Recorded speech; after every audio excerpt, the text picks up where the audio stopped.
నేను ఈరోజు ఆలు చట్నీ చేస్తున్నాను చూడండి. చట్నీ అంటే మన నిలవ పచ్చడిలాగా పసుపు వేసాను, 1 స్పూను, 2 కొంచెం వేస్తున్నాను.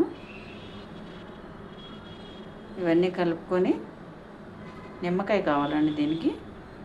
ఎలా చెప్తాను చేసేది. ముందు మనం ఇది ఇలా పసుపు, ఉప్పు, కారం వేసి మన మాగాయ పచ్చడి కలుపుతాం కదా, సేమ్ అలాగే కలపాలి అన్నమాట. ఉప్పు కారం ఈలోపు ముక్కలకు పట్టింది. అయితే మాగాయ పచ్చడికి నూనె పోస్తాము, దీనికి నూనె ఇలా పోయము. మనం ఇది కలిపేసి నిమ్మకాయ పిండి ఆ తర్వాత తాలింపు ఉంటుంది కదా, తాలింపు కాల్చి పోస్తాం అన్నమాట. కానీ చాలా బాగుంటుంది ముక్క. ఒకరోజు పట్టిద్ది ఊరటానికి, రెండో రోజు నుంచి వేసుకొని తినవచ్చు. చాలా టేస్టీగా ఉంటుంది. మీరు కూడా ట్రై చేయండి.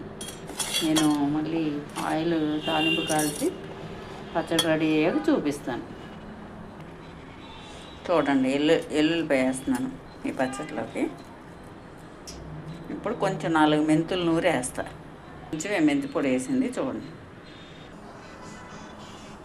చూడండి, ఆలు చట్నీకి నూనె పెట్టుకున్నాం కదా, ఇవ్వండి ఎండుమిరపకాయ, జీలకర్ర, ఆవాలు, శనగపప్పు. ఇవే తాలింపు కూడా, ఎందుకంటే కొంచెమే కదా మనం చేసుకునేది. కనిపించిందా? అదే ఇప్పుడు ఆయిల్ కాగింది కదా, వేస్తున్నాను చూడండి తాలింపు. ఈ తాలింపు కాల్చుకోవటమేనండి. పెద్ద టైం పట్టదు ఇది. ఈ తాలింపు వేగిన తర్వాత పక్కన పెట్టుకొని ఆరాక కలుపుకోవాలి. ఓకేనా? ఆరిన తాలింపుని నీటిలో పోసి చూడండి. ఇలా ఉంది కదా. ఇప్పుడు ఒక నిమ్మకాయ పిండి మనం ఒకరోజు ఊరనేస్తే మన మామిడికాయ పచ్చడి ఎట్లా ఉంటుంది, ఆవకాయ పచ్చడి, ఇది కూడా సేమ్ అలాగే ఉంటుందండి.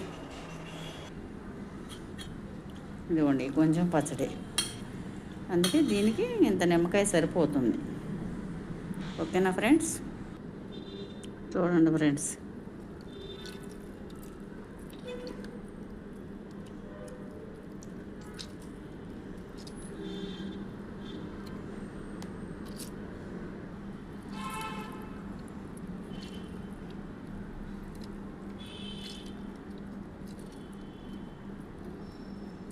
ఇప్పుడు ఇది కలిపేసేస్తే మన ఆలు నిలవ పచ్చడి రెడీ అయిపోయినట్టు. చాలా బాగుంటుంది. చూసారా ఫ్రెండ్స్, ఆలు నిలవ పచ్చడి ఎలా ఉందో? చిన్న గిన్నెలోకి తీసి చూపిస్తాను. సింపుల్గా, ఏమి ఇంట్లో కూరలు లేనప్పుడు ఇట్లా 2 ఆలు మనం వాటిని చెక్ తీసి ఇలా చట్నీ చేసుకుంటే చాలా బాగుంటుంది అన్నమాట. ఊరటానికి, ముక్క ఊరటానికి అప్పటికప్పుడైనా వేసుకొని తినొచ్చు, కానీ ముక్క ఊరదు. ముక్క ఊరటానికి ఒక రోజు టైం పట్టిద్ది ఫ్రెండ్స్. చూడండి, ట్రై చేయండి, ఎలా ఉందో కామెంట్ చేయండి. చూసారా ఫ్రెండ్స్, ఆలు పచ్చడి చూస్తానికి ఎలా ఉందో కలర్ఫుల్గా.